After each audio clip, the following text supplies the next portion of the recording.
Like Snow White in her coffin of glass, tonight's mystery turns upon the haunting image of a beautiful girl entombed in ice. But this is not a fairy tale where a kiss can rouse the dead from their sleep. There can be no happy ending to this story. Not when it begins as it does, with a vicious attack by bandits upon a wedding party. What would be an inexplicable mystery to some is, to Brother Cadfael, a test of reason. From the merest threads of evidence, a blade of clover, a bruised mouth, Cadfael manages to piece together the events of a night no one can clearly remember. Cadfael is goaded in his efforts by the tortured imaginings of a young man he looks upon as a son. Brother Oswin, who was traveling with the party, is convinced that his sin, a sin he cannot fully articulate, is responsible for the young girl's death. Are these the ravings of an ill man, or the memories of a monk consumed with guilt?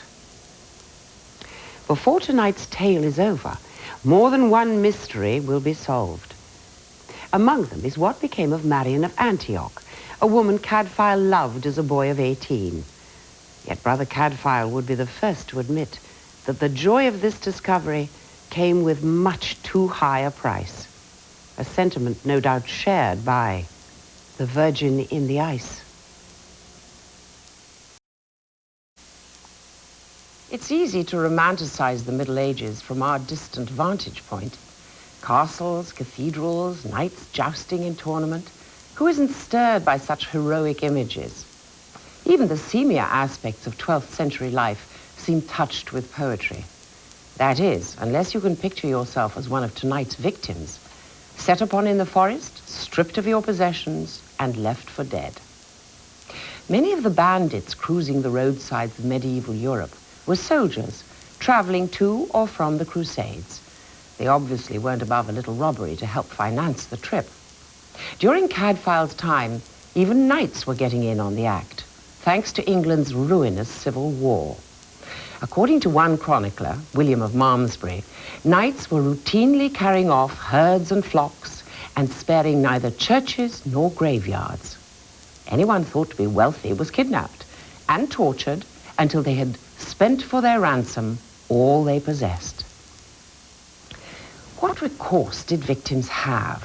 Not much, usually. But if you were willing to file a personal appeal in the court, and if the accused failed to answer it, then he might be officially declared an outlaw.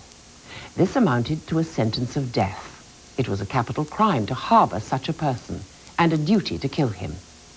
Of course, these outlaws were occasionally victims themselves of false accusation or a rush to judgment, something Brother Cadfael has witnessed more than once.